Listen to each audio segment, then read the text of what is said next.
योजनाको जरुरी आवश्यकताको बारेमा हामीले कुरा पुर्याइसकेका छौँ र प्रधानमन्त्रीज्यूले जो आजको हाम्रो छलफलको लागि बोलाउनु भएको थियो त्यहाँ हामी त्यसको आवश्यकताको बारेमा किन जरुरी छ भन्ने कुराको बारेमा हामी एक स्वर भएर चाहिँ उहाँलाई बुझाउने भन्ने नै हाम्रो योजना छ।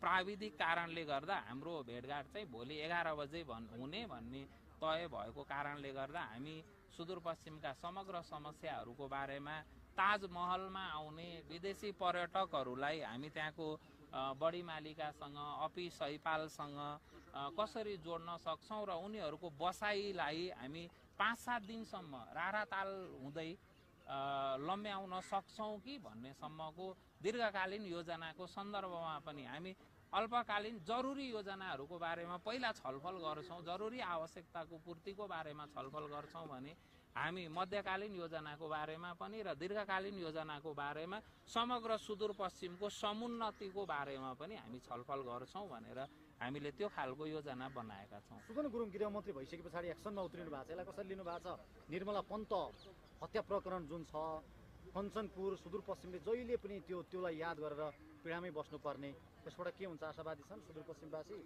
होइन, हामी आशावादी बन्नुपर्छ र विश्वस्त पनि हुनुपर्छ भन्ने लाग्छ मलाई, किनभने त्यो जघन्य अपराध हो।